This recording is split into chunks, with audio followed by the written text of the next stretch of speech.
evening, everybody, and welcome to the Congregational Church of Littleton's Facebook page. No matter who you are or where you are on life's journey, you are welcome here. So tonight's reading from the Jesus Storybook Bible is called The Teeny Weenie True King. Samuel anoints David from 1 Samuel 16. I need my glasses so I can see. Let's read what this is about. God's people had a new land. Now they wanted a king. But God is your king, Samuel told them. He is the one who looks after you best. We want a real king, they said. One we can see. God knew that a king might not be kind to his people or look after them as well as he would. But God's people didn't care. They wanted a king, and they wanted him now. So God gave them a king.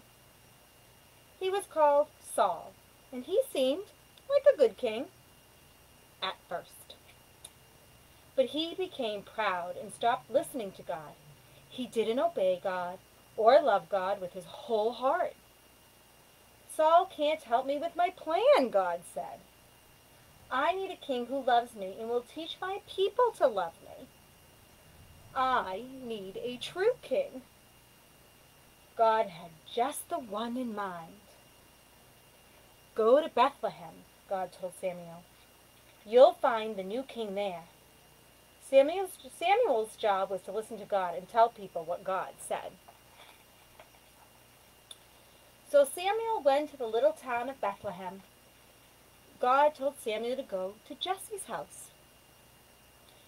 God was going to choose one of Jesse's sons to be the new king. Jesse had 7 strong sons. Now, in those days, if you were going to be the king, you didn't have to be the richest or the cleverest, although that was always nice. You had to look like a king, which meant you had to be the tallest and the strongest. So you could carry the longest sword and the biggest armor and defeat everyone. And it didn't hurt to be handsome either. Samuel asked Jesse to bring him each son in turn. So Jesse brought the oldest, tallest, strongest son. This must be the new king, Samuel thought. He looks like a king. But God didn't choose him. You're thinking about what he looks like on the outside, God told Samuel. But I'm looking at his heart and what he's like on the inside. So Jesse thought Samuel his next oldest, tallest, strongest son. But God didn't choose him either. In fact, God didn't choose any of the 7 sons. Samuel said, "Is that all?" Jesse laughed. "Oh, well. There's the youngest one, but he's just the weakling of the family. He's only teeny." "Bring him," said Samuel. Jesse's youngest son came running up, and God spoke quietly to Samuel. "This is the one." His name was David. "He has the heart like mine," God said. "It is full of love. He will help me with my secret rescue plan. And one of his children's children's children will be the king, and the king will rule the world forever." Samuel anointed David's head with oil, which was a special way to show that you are God's chosen king. "You will be the new king one day," Samuel told him. And sure enough, when he grew up, David became king. God chose David to be king because God was getting his people ready for an even greater king who was coming. Once again, God would say, "Go to Bethlehem. You'll find the new king there." And there, one starry night in Bethlehem, in the town of David, 3 wise men would find him. That is the end of our story. So let's take a moment and look back at that. Wow. God had saved his people. They're in their new land. They're enjoying it. They're all together, but they need a king. They couldn't accept that God was their king. They couldn't see him. They couldn't touch him. They wanted somebody that they could see. So they wanted one now. I wonder what that felt like. They wanted a king. They wanted one now. They had a king, but they couldn't see him or touch him. Wonder how they were feeling at that point, wanting a king they could see and touch. Well, Samuel went to find them a king.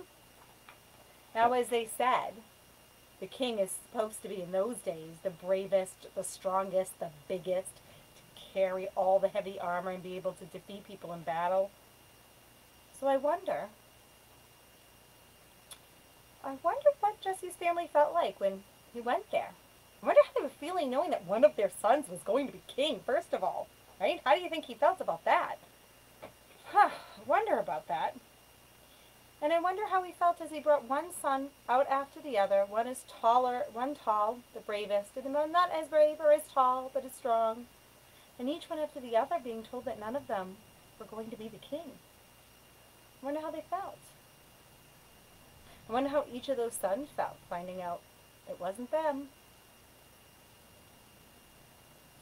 But I do remember God's reasoning for that, right? In the story, looking at their heart. Doesn't matter how tall they are, doesn't matter how strong they are, or how brave they are. It matters what's in their heart, how true they are, how kind and loving they are.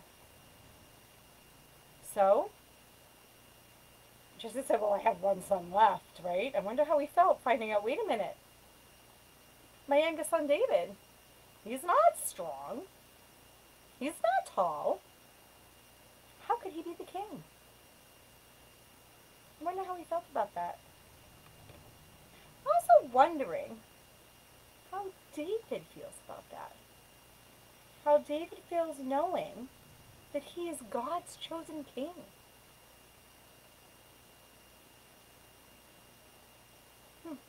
What if you were God's chosen king? How would you feel about that? Think about that for a minute. If they came to you and said you were chosen to be the king of the people, how would that feel? What would that be like, do you think?